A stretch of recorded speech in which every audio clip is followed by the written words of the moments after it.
Okay, cool. So test on my desk, yes. Now, we're going to talk about reaction conditions really briefly, and then we're going to do our lab. So questions on reading guide 18 first. Who's that? Who is that?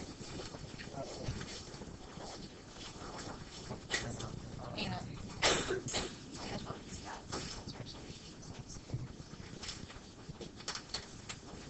Yeah. Number 10. Okay, was that the one with free energy?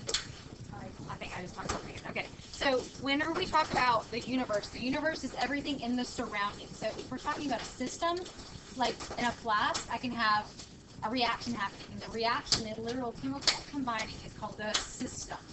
Everything else around it, including the flask, me, the air, the next door neighbor, whoever, is considered the universe. So what happens in reactions is they give off their free energy to the universe. So I don't actually mean like the solar system of the universe. I mean, that's true, it is outside of the flask, but it means it's the external surroundings. So and whenever you talk about reactions going to completion, they always go to completion to favor energy released to the outside or energy released to the environment, or it gives free energy released to the environment specifically. So that's which type is right.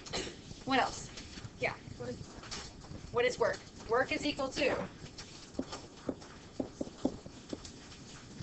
I'll tell you the formula first. Work is equal to negative pressure times change in volume. So, how do engines work? Combustion, right? So they work by combustion. When combustion occurs, lots of gases are made, right? So lots of gases are made. They expand really quickly. Well, you know you have the pistons in your engine, like who's got a 4-cylinder? 6-cylinder, 8-cylinder, 12-cylinder. Lamborghini, yeah. So you've got all these cylinders, and they're actually like, geometric shaped cylinder, and they have these pistons that push down, and when they combust, it goes like this, and it causes I forget. My husband taught me engines one time, and I forgot them now. It causes something to happen, spark plug go off, and yeah, car runs just like that, easy, right? So what happens is the volume change causes work to occur outside the system. So it pushes up on something, and it causes other engines or the motors to run. So there has to be a volume change to cause work to occur. Work just means energy to do something. Any other questions on reading guide? No? Yeah. Numero 9. We're on 18. Gosh, guys, we're almost done. Number 9. Do all chemical reactions that can be written in the equation format actually occur? Remember whenever we had no reactions on some of our NIEs we wrote, NIE equations? So like what forced it to not be a no, or what forced it to be a no reaction? Huh? They're both aqueous. I heard activity series. Do you remember when you had a less reactive metal as a single guy and he just wasn't cute enough, he couldn't get with the girl? Yeah? Single replacement reactions? That's a no reaction. So there are such things as no reactions. They're not able to react. So I can write it on the board, but it's not going to happen. Okay, that's La La Land stuff. All right, more reading guides? Pass them up. I'll get them in a second. All right, so let me go back here real fast. Be respectful. I'm trying to finish this real fast for you. There are two forces we've already talked about, entropy and enthalpy. You remember these? Enthalpy is represented by what letter? H. Enthalpy is it H? And entropy is represented by what? An S. So whenever we talk about entropy, we're talking about the measurement of disorder. When we talk about enthalpy, we're talking about the measurement of heat. Okay, so don't forget those. Both of those have to be happy for the reaction to occur. Did we want more disorder in the universe or less disorder in the universe? Do you remember? We want more disorder. We want this to go up. So we want it to be positive. That's a good thing.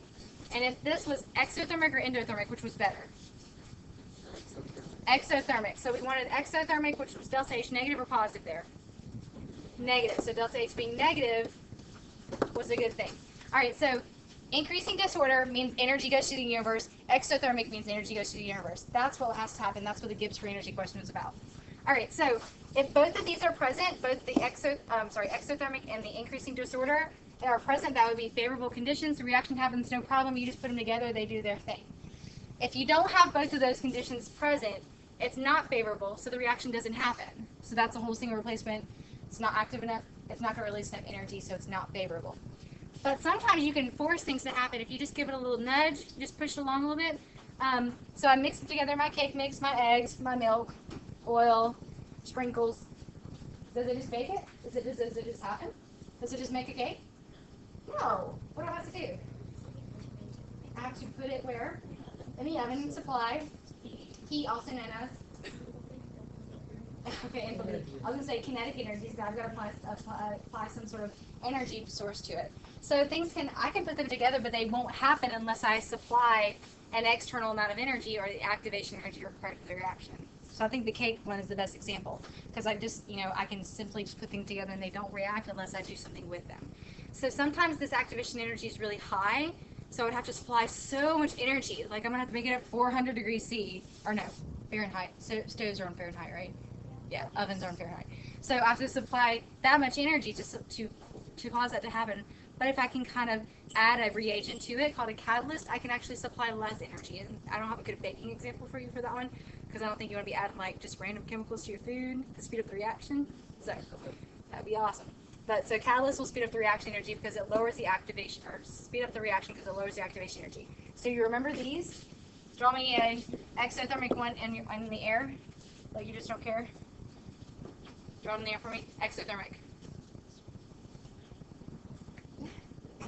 Does it stop high or end low? Okay, so it's going to end low. So it's going to go up and then down. And that's because we want the difference in reactant energy and product energy to be less negative or positive? Negative. So the difference between that level and that level, the energy went down. So that's a negative energy. That's good. That's exothermic. If it's endothermic, what would it look like? So it ends high. So it kind of starts off the same way. It's got to have a hump, and it's going to end up kind of higher. So it might start here, go up, and higher. Not very high, but it's still high. So there's reactants and products. Again, the difference between these two levels is pequeño, just a little bit, but that's still positive because you can see from the reactants it had to go up a little bit. Okay, so you have to know how to read these, and these are called reaction coordinates or reaction pathways. And where would the activation energy lie here? Where would it be? So it would reach the very top. So up here is our very top. So the energy it takes to get from the reactant up here is the EA, the activation energy. And the energy it takes to get from here to the very top is the EA, that's the activation energy. Which one takes more activation energy? Endo. So they don't occur very often. They're less favorable because it just takes too much energy for it to occur by itself. Okay? What would a catalyst do to this? How does it speed it up though? So it lowers the activation energy by allowing an alternate, write this down, alternate pathway. So, you can see this pathway in blue. It goes up the hill and down the hill. I'm going to provide a shorter hill. That's all I do. I supply something with a little less, but then it follows the rest of it the same way. I just provide a less tall hill to climb, which is activation energy. Same thing here. I'm going to provide just a smaller hill to climb with less activation energy. So that alternate pathway is literally, the path looks different. It makes sense. Okay, good so far? Some of this is a review. A lot of it's review, right? Please say yes. Okay. Where's my little... Okay, and then I don't think I need to review this again. Look at that real fast. Tell me if I need to review. I will just briefly talk about the states. Don't forget the states that matter. If you go from solid to liquid to gas, am I getting more or less disordered? More disordered. Gases are crazy. Solids are like nice and in a little block. So this is definitely the increasing entropy direction. If I went the opposite way, gas to liquid to solid, that would be decreasing entropy. And then the other stuff I think I already went over. Just a review. Don't forget, energy favors energy lowering, so it's going to be expelling that energy, which is exothermic. Okay, I'm done with review. I think we also feel, oops, I was trying to get my cake example. I'll tell you these things and then we'll go to the lab. So on your video last night, you saw that you had different conditions present, smaller volume, increased concentration, increased temperature, and it caused these people to collide more frequently, right? So we all know that molecules don't just like look at each other from across the distance and say, hey, wait, we should react. Let's go ahead and make a product. No, they actually have to collide and break bonds and form new bonds in order for products to actually form. So it's kind of like, duh, particles have to collide to react, right? That makes sense. It's logical. Someone just put duh. We know that. Okay.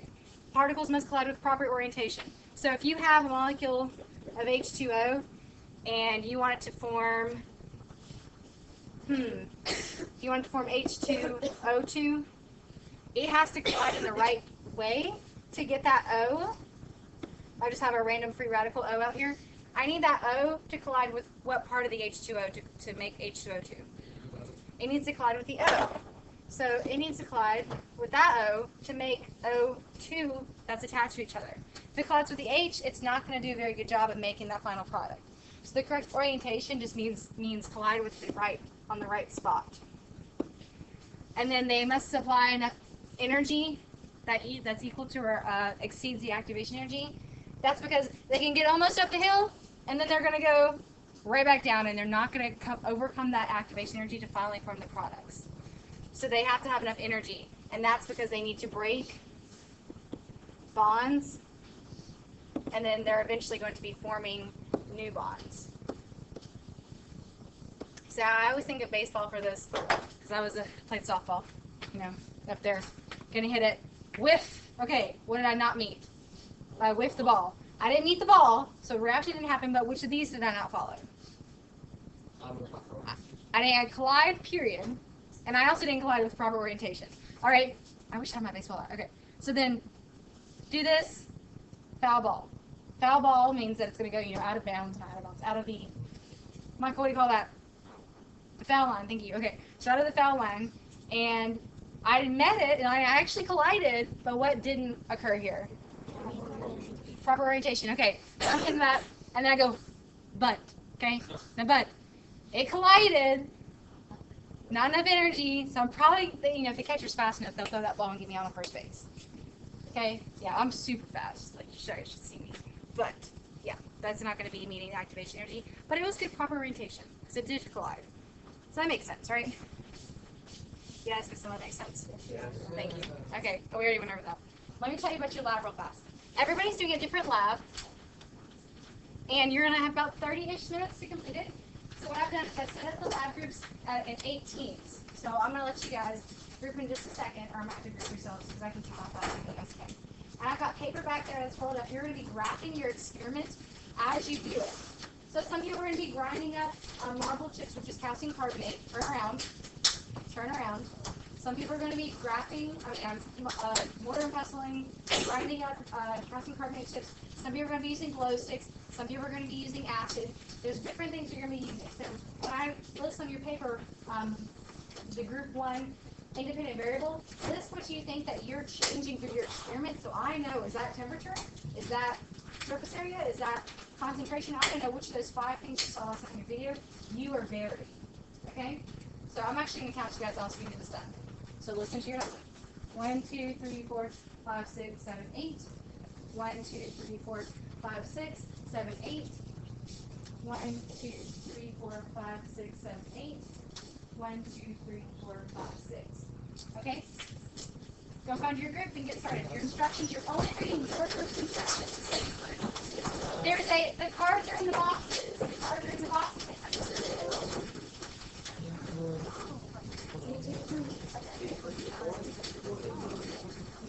So this is group 4 here.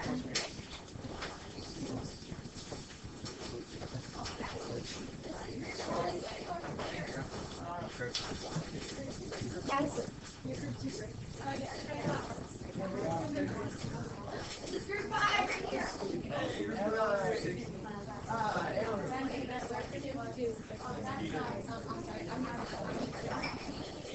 This is group 6 over here.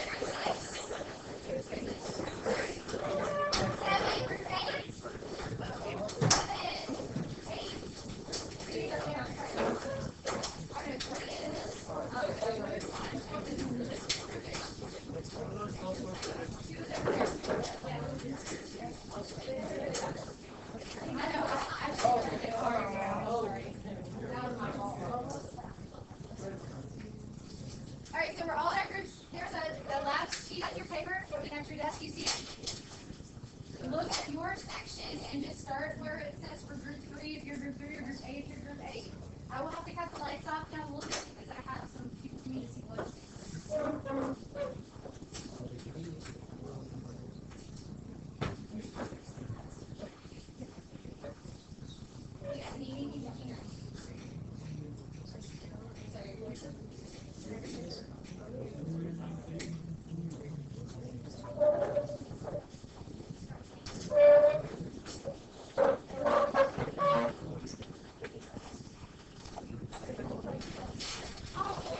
Okay, so if you're talking, be quiet for me. We're going to talk about the now, but I want to talk about these graphs. You guys scooch up in this little area so we can see your graph. Okay, perfect. So we had rate of reaction of stirring. Be quiet and respect. Turn around and look at the lab. Let's go. Come on, people. Rate of reaction of stirring. And tell us briefly in 1 minute what you did and what your results were. Go for it. Okay, one beaker we didn't stir at all. One beaker we stirred slowly. One beaker we stirred real fast. That was the beaker that we did stir. That was the one we stirred slowly, and that was the one we stirred fast. So which one's fastest? The fastest. Okay, so what variable did they change, everybody? What do you stir? Agitation, perfect. Just water. Next group. Oh. Next group. That's all. It's the second knob. Nope, sorry, that's fine. Are we like curving? No, so you're they just can see? presenting. That's the other way. Okay, open up your poster so we can see it. Thank you. Oh, Yeah, you could take the different flip off. Okay, and we're doing this in 1 minute. We have about 2 Alright, tell us briefly 1 minute what happened. There were 2 beakers of 110 milliliter, 150. We put 2 alka-seltzer tablets in there. The 10 milliliter took longer. It took 5 minutes, and the 15 milliliter took a minute to dissolve, and we didn't agitate it. Hold it this way so we can see it. So what variable did you change? The water, The amount of the reactants. alka-seltzer. Amount of reactants, so that's concentration of reactants. Beautiful. Next group. That was based on the temperature of the water, and if the water was hotter, it took shorter time to dissolve. Okay, so what variable are you changing? And why would temperature cause reaction rate decrease?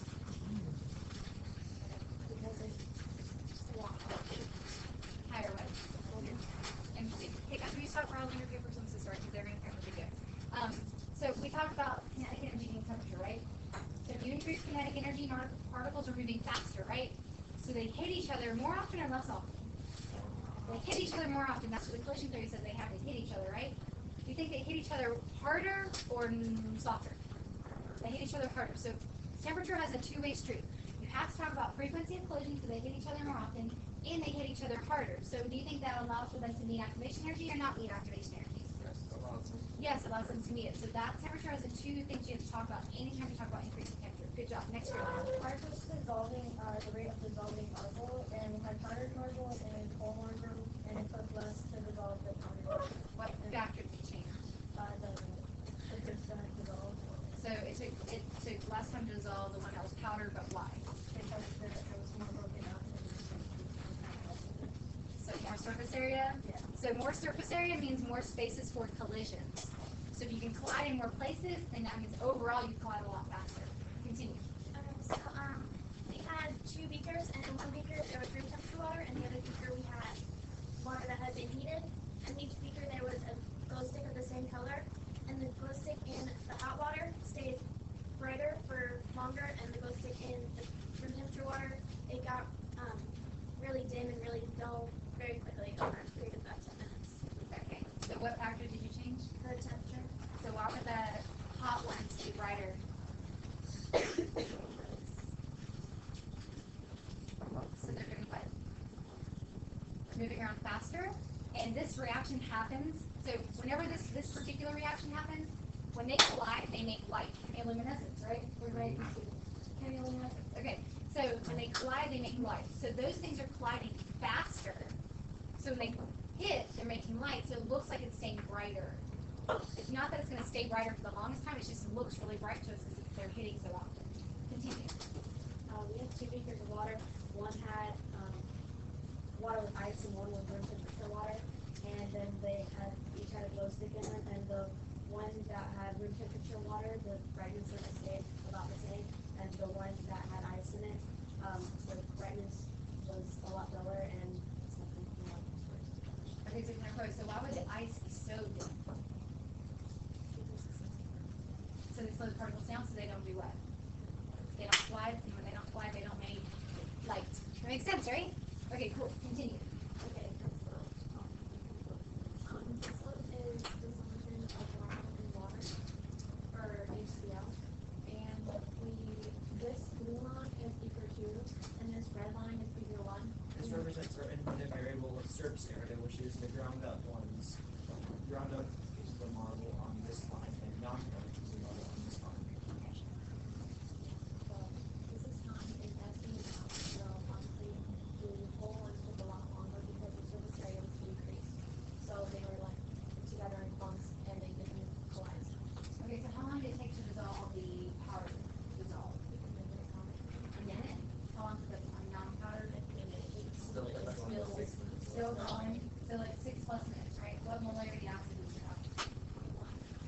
One molar. Who has a 3 molar acid? You guys have a 3 molar acid?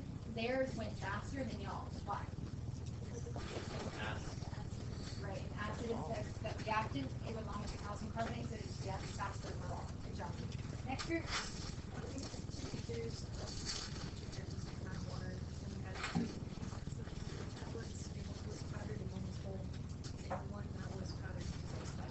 Alright, and that's also changing what?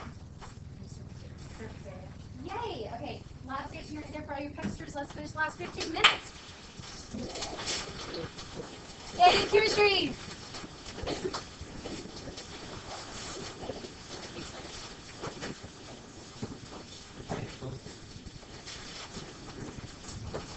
All right, last question on the analysis. So after, I know that we didn't write down the analysis answers because we were doing it vocally or orally. One question that we did not write down or answer was the question, name and give examples of other ways to change the rate of reaction not used in this lab. What way of changing the rate of reaction do we not use? We changed the amount, the volume of reactants because somebody put 10 milliliters versus like 20 milliliters, I think. Wasn't there a group that did that? 20 versus what? 150. So let's say we did change the volume, but it can change the volume of the gases. What else do we not change? We didn't add a catalyst. So you're going to say, write that down. That's the only one we did not do. We did not add a catalyst. That's number 4 on the analysis. So just put number 4 and then say catalyst not added. Extra credit. You guys can answer that later, but what are you actually doing to the molecules when temperature is altered, which causes the rates of action to change? This has to do with the kinetic molecular theory. If you want to answer that right now, actually answer it right now. What are you actually doing to the molecules when the temperature is altered, which causes the rates of reaction to change? Answer it by yourself on your own paper. And I'm going to go to the notes after you think about it for a second. What are you actually doing to the molecules when the temperature is altered, which causes the rates of reaction to change? This might help you. What are some factors that change whenever we change the temperature? Let me tell you. There are more forceful collisions when I increase that kinetic energy. So if there's more forceful collisions, then what is actually going to be met? The activation energy is going to be met. That's one thing. If activation energy is met, that means that reaction will for sure happen. Second, whenever you increase the temperature, they're moving faster, so their velocity increases. So they hit each other more often. More often means increasing the frequency of collision. So they hit more often, the rate increases because they just collide more often than the previous situation. So that's pretty much the answer to your extra credit. You guys can finish your notes on that last sheet, and I'll take it up next week because I don't want to take it up. I already see your posters. I don't want you to, these are good extra notes here. So I'm not going to have you write down all of this because it's exactly what you saw in your video. Okay, most of this is familiar, yes? Okay, cool. More stuff, more collisions. That's what more reactants do. That makes sense. If you have more stuff in one container, they collide more often. Surface area. If you have more surface area, more exposure, more collisions. That one's an easy one to see as well. And sometimes it can be the whole orientation factor. You can increase the areas for these increased orientation or increased collisions with increased orientations to occur as well. The catalysts we talked about, they're the matchmaker. They're the ones who pull two reactants together and say, hey, you look good with this guy. Let's make this couple happen. Okay, so that's for their meeting site. their matchmaker, and when that happens, that catalyst allows for them to collide and not require all that energy, and it allows them to follow an alternate pathway. So there's lots of keywords you have to know for catalyst. Don't forget those keywords because I don't want you to like look on a test and go, oh, alternate pathway, that makes no sense. I want you to know those keywords for catalyst. And one other thing, it's in blue right here, catalysts are not consumed in reactions. So the matchmaker, after she gets two people together, she doesn't just like disappear, right? She's still there. She's still a person. So same thing with a catalyst. A catalyst is just a chemical. It serves to a binding site. It brings two things together, and then it just goes away. I mean, then it just kind of hangs out in solution and does not go away. It doesn't get consumed. And then number 5 is called the nature of the reactants. Do you think these two particles will collide to make this particle more often, or this molecule plus, these are benzene rings, I'm just drawing it really softly, to make this thing? Which one's going to occur more often? Which one? The bigger ones will collide in the correct orientation, colliding often and with the correct activation energy, or the smaller ones will be colliding ones? Because remember, those 3 things have to be met. They have to collide in the right way, and they have to meet activation energy. It's easier for small guy number 1 and small number 2 to collide than big number 1 guy and big number 2 to collide, because they have to collide with the correct orientation. This one has like limited space to collide.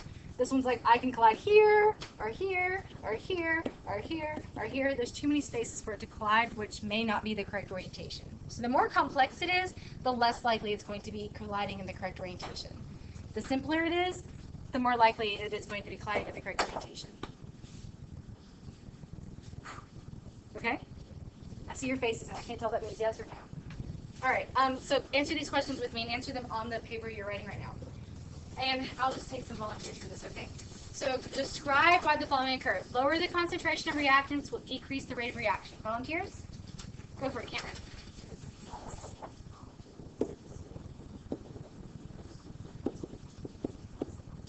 So less what?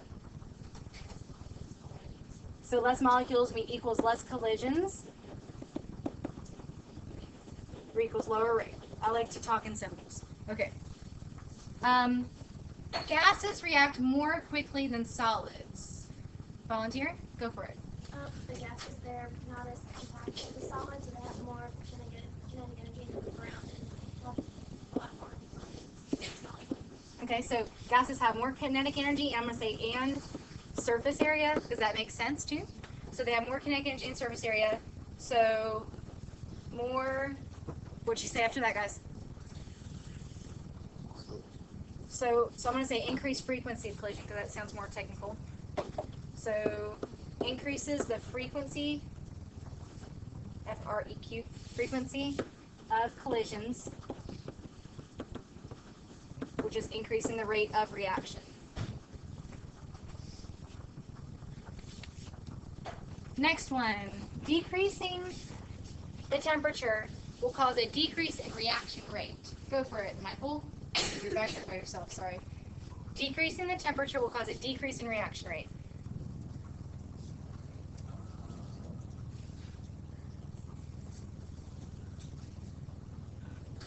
You don't have no idea, but we'll call a friend in a second. Go ahead, Kevin. They'll slow down the particle. So it decreases the velocity. Okay, so what happens when you decrease the velocity? It decrease. Like, So it decreases the frequency of collision. What else does it decrease? Because remember, this one has a two things that you have to say about it. Not enthalpy. So decreased velocity means that they decrease the frequency of collision and decreases the force of impact whenever they collide. So that means that they're less likely to meet what?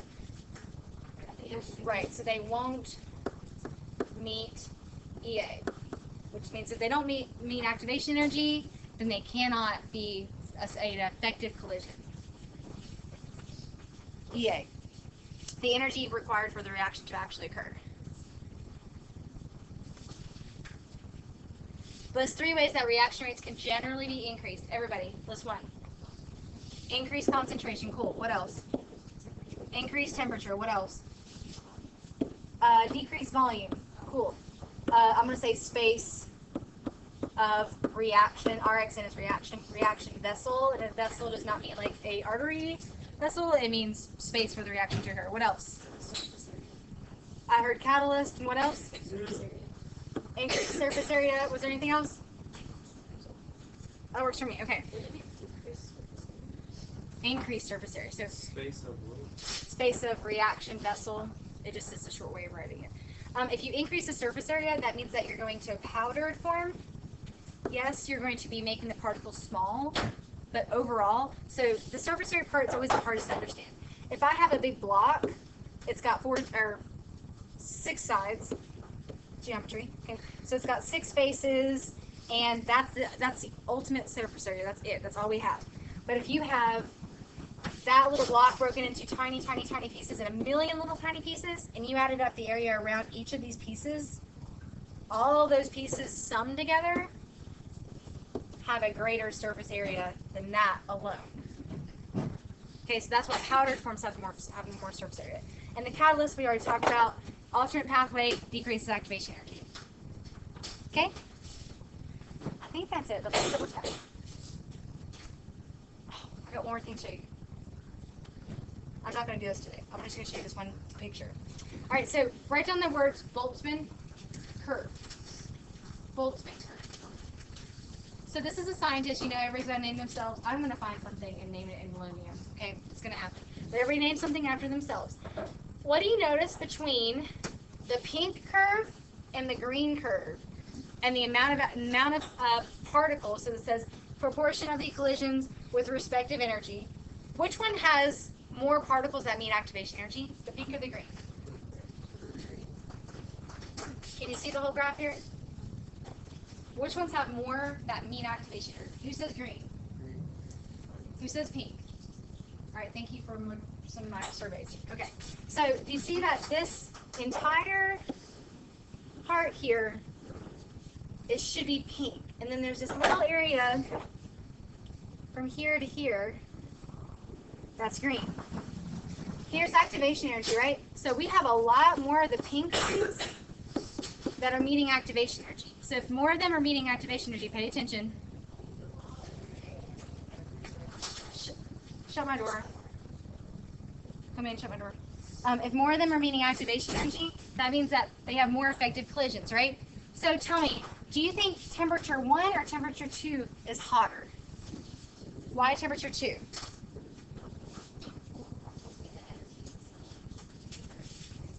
Okay, so temperature 2 is greater than temperature 1 because temperature 2 equals more effective collisions, and that's because what are they doing? They're meeting what? Meeting activation energy. They met activation energy. So if you saw a graph like that, I would want you to be able to explain in terms of temperature and kinetic energy or activation energy. Why is temperature, or why are the pink ones meeting activation energy? It's because they're hotter versus the colder ones or the lack of kinetic energy. So this represents the molecule's kinetic energy on a graph. It seems kind of hard, but I think if you see that the activation energy line more are the pink ones are meeting than the green ones, and I think you can see that relationship. Okay, so homework for this weekend is Mythbusters. Basically, I need you to pick up your game.